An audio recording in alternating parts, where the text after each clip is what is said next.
Wayne DePlant is a talented music teacher and singer-songwriter who's recently released an album titled Into the Labyrinth. On this album, Wayne has included a number of standout tracks, such as Music Sounds Better with You 22, which is a catchy pop song featuring classic song titles in each line.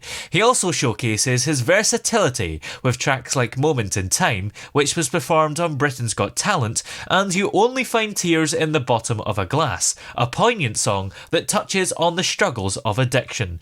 And Wayne joins us now. Good afternoon, Wayne. Hi, how are you? I'm excellent, thanks. How are you? I'm good, thank you very much. There's a variety of songs on the album, aren't there? Some of them are upbeat rock and roll songs, and some are slower songs with all sorts of different subject matters, aren't there? Yeah. Well, I've been writing songs on and off since I was at college at 18, which was 30 years ago.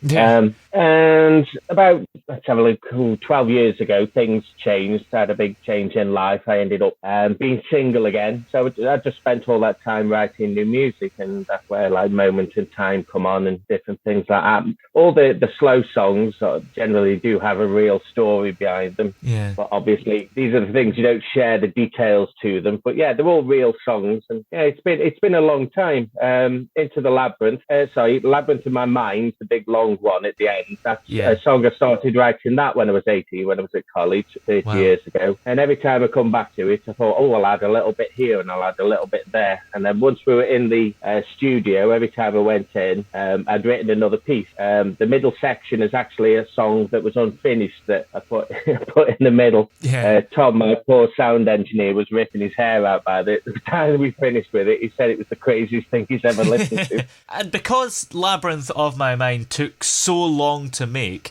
do you think it evolved over the years and is something completely different now to how it was when you first started? Yeah, musically it is. If you go into the theory of the music, the chords originally, it was more of a dropped bass kind of song, and then I realised I won't say which one it is, but I realised it sounded a little bit like another song, so I changed the bass around to it. And then I think it was about the mid-noughties, I decided to add the carousel bit in the middle, which is supposed to represent the old lady in the song kind of losing her mind in an Alice in Wonderland kind of way. And then the next section was originally a little song I wrote called Little Pills. That's why that line's in there. The next section, there was more vocals in that. I didn't bother recording them, and it just evolved and evolved. And I just wanted that big, epic, crazy song. Yeah.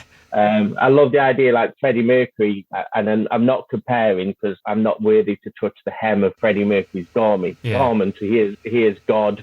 Yeah. But I love, like, when he was doing Bohemian Rhapsody, he said every time we went into the studio, he'd come in with more Galileos. So I just kept thinking, what more can I add to this just to make it longer and longer? So I got to just under 10 minutes in the end. Wow. Because it took so many years to write, did you ever feel that you were lost in your own labyrinth while creating it? It was very strange because I recorded Moment in Time was the first one I recorded. That was about 2014. And the studio where I recorded that hadn't got any more free time. So I booked in with these two lads that had just set up a new recording studio. And that's where I started recording Music Sounds Better with You. And that took ages and ages to get right because there was so many overdubs and things on it.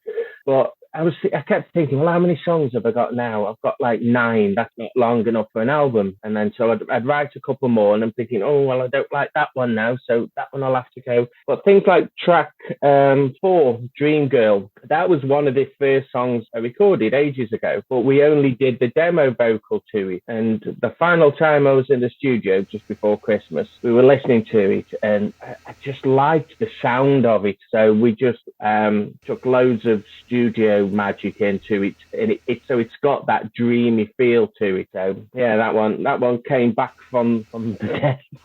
That one did. Yeah. And you mentioned the song Music Sounds Better with You 22, which each line features the title of a classic song. What was the inspiration behind that? Because I don't think I've ever heard that done before. Well, there is a story. Like I say, every one of these songs has got a story. I was teaching a young lad called Ben back in Stoke when I lived in Stoke, and I was driving home, and I thought, I wonder if anyone's written a song where every line is the title of another song. So I started thinking, right, places. I've been to Strawberry Fields, walked down Blackberry Way, fell down one Manic Monday, picked up on Ruby Tuesday. So I got in, wrote all these songs down, and I wrote the first couple of verses, and there's a couple of verses that were scrapped because they were just didn't make sense. But then I remember I was lying in bed, and I could hear the music in the head. So I run downstairs onto my piano and did all that. And so that's where that come from. And I was surprised that it's one of those moments where you think, why has no one else thought of this? It's such an obvious thing. But like I say, there was a lot that didn't get in there. There was, I think there was a line of "You to me are everything" and things like that. And I think some of them, they sounded forced. I was trying to put a song title in there. But even now, when I listen to it back, there's song titles within song titles. So it's a bit of a fractal of song titles all mashed in together. But hopefully it makes sense when it's all together. Yeah.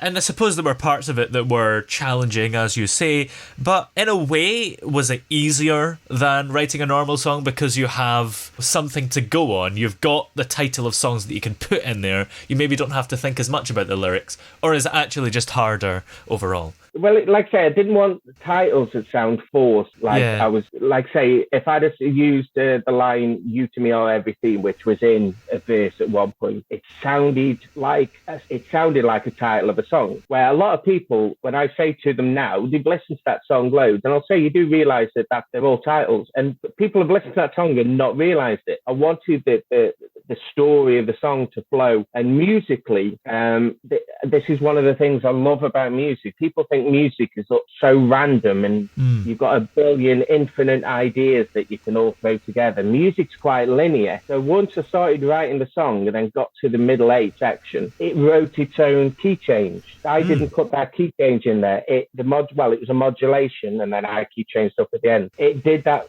I just think that's amazing when you're writing a song and the song, it takes on a life of its own and says, right, I don't want to be in this key no more, so I'm going to push myself into this key. This key. Brilliant. What was the inspiration behind the title? Because, of course, there is the song Music Sounds Better With You.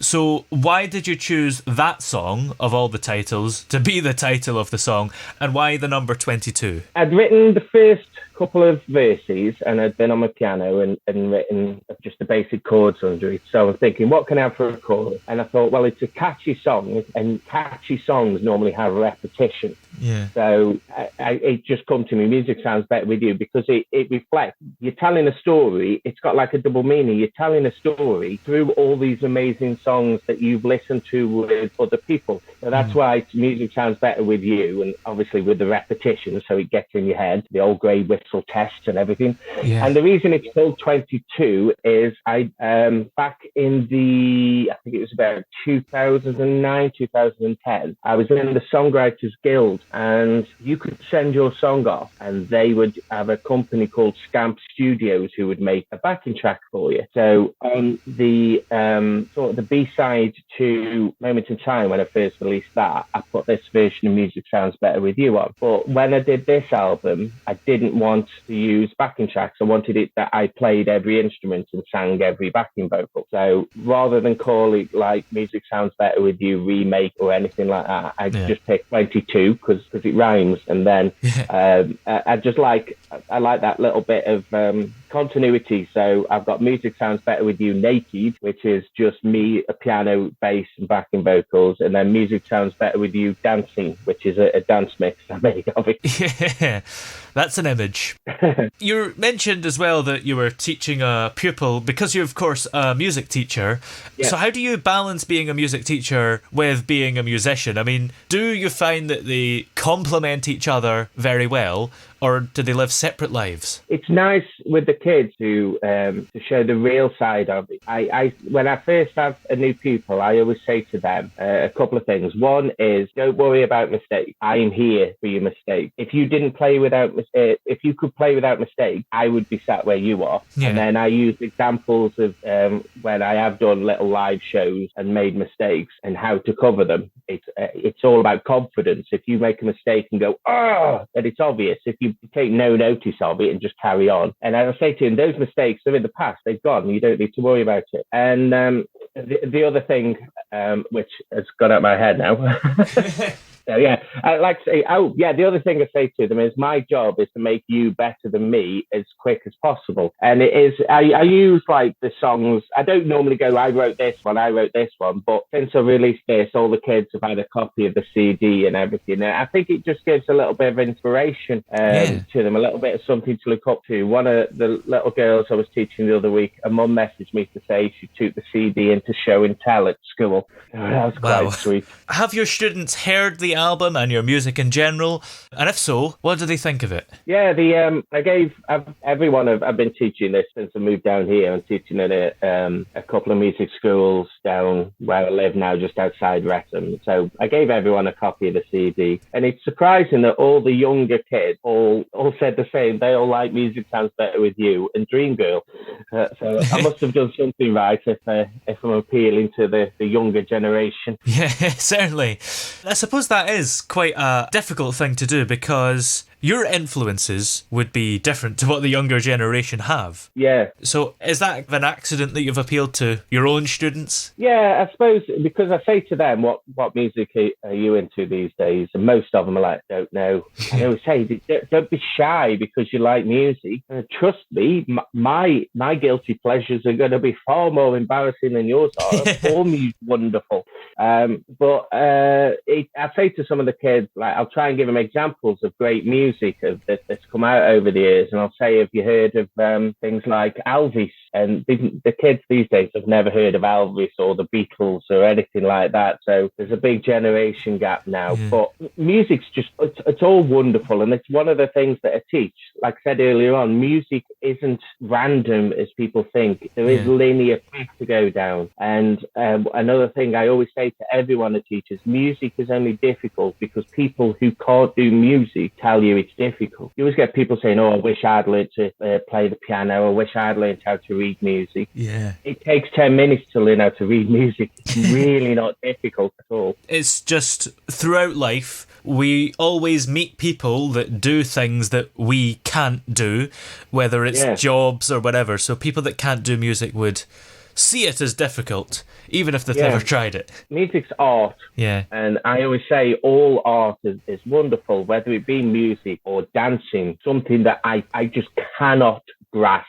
Yeah. I did a TV show 20 years ago that included dancing, and I'm just so glad they didn't do it. I cannot follow instructions on things like that.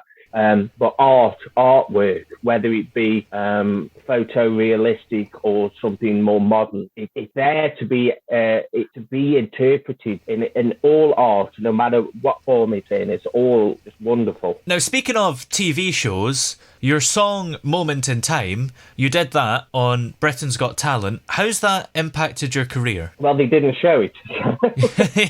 But it inspired me. I thought, I did the audition and I was there for 12 hours and I was the last one on. And I won't go into the secrets of how Britain's Got Talent and everything is filmed. Yeah. But it's quite intense when you're there. And so it was a long day, and I got a yes off Simon, a yes off Amanda. She says because I went out and I was all happy and funny and a little bit crazy. And then I sang this really sad song. So Amanda Holden said I was cute but tragic like the Muppets. So I'm taking that as a compliment. Yeah. Alicia Dixon wasn't particularly nice. But I got a yes off David Williams as well. And then I got a phone call saying, we need you to come down to London. Then I got another phone call saying, Simon's had a baby. Could you come the week after? And then I got another phone call saying, unfortunately, we're not putting you. I'm glad they did it there rather than go to London and have the disappointment with the cameras in your face of, and you're going home. So I thought maybe they were going to show it on the TV. So that's what inspired me to record it and release it as a single, because I thought if anyone Googles that song or checks on Spotify or Apple Music or anything like that, it would be there. But unfortunately, they didn't do it. But ultimately, it inspired me to record this entire album, The Experience did. Yeah. And it is very, very scary. I can tell you doing that. Yeah, I can imagine. Now, your song as well, Tragic Comic, addresses some of the serious issues of depression. Yeah. Do you hope that that song will raise a lot of awareness? Yeah, I think that actually came from while I was waiting for the results of Britain's Got Talent, because I was so jolly and funny and crazy when I did my initial audition. I thought I want something that's really serious to follow it up with. So I started writing that because it's something that everyone experiences at some point in their life. Unfortunately, some people experience it more than others and for a lot longer time. Yeah. And I wrote the song and I recorded the backing track to it, and then it kind of drifted out of my head. And then unfortunately we lost Robin Williams, who was just a genius. And I've always said to know real comedy, you've got to know real pain as well. A lot of the great comedians have suffered from depression and things. So I went to look at the song again and thought, oh, it's finished. Oh, I've got the backing track to it. So I went into the recording studio and recorded it. And there's a couple of things like that. It's saying that the story of it is kind of saying that it's okay to cry. I don't want people to be misconstrued with it when I'm saying it is okay to cry if you want to. If you've got something to cry for, then it's fine. There's no shame in being sad. Bottling it up all the time is not a good thing to do sometimes. I suppose it's a Tears of a Clown type song, right? Yeah. Like I say, you look at some of the great comedians, like say Robin Williams is. I won't name the other ones just in case, but Robin Williams could go from having you crying with laughing to having you crying with sadness in a second. Yeah. Just you could tell it wasn't so much acting with him. That was his life. It was real. When a comedian can play sad, I think that shows more of their real side and vulnerabilities. Well, what's next for you in terms of music and future projects? Have you got more albums on the way, and will they hopefully come out sooner than it took these songs to write? 30 years. There's two things I'm kind of working on at the moment. I've got a collection of comedy songs. I'm a big Tim Minchin fan. I love his crazy comedy songs. So a couple of them I've got a few squares in, but one of them I wrote for my beautiful fiancée called I Want to Spend Eternity With You in Hell. Oh. Hell is where all the rock stars go. And then Claire said I should record, because there's about another 5 or 6 songs that I had finished for this album, but I thought that one sounds a little bit close to that one, or that's another very sad, depressing song. That's because the sad, depressing songs is the yin to my yang kind of thing. It's my inside kind of thing coming out. But I've got about 5 or 6 other songs that are all finished. So I've just started working on putting little backing tracks of them. But I'm not going to do it to the scale of this album. They're just going to be 5 ballads and the just basic music, really, just a piano and a guitar, and just do like a bit of an acoustic album. Sounds good. Got to think of a new name. Yeah. Thank you. Well, in the meantime, where are we able to find this album, Into the Labyrinth? It's on all streaming and download sites. If you search for Wayne D. Plant Intimate Rush Music, if you search Intimate Rush Music, it should all come up. And there's another single out I wrote and produced for a girl called Lydia Eliza, and she's a wonderful singer. and that's called Sometimes. And that's a song I wrote for a friend of ours that unfortunately passed away. So if you search Intimate Rush Music on any of the streaming or download sites, you should get this album, and you should be able to find Sometimes with me and Lydia as well. It's also YouTube. If you YouTube it, it's on YouTube as well. Brilliant. Well, many thanks for talking to us today. It's been great having you on. Thank you very much, sir.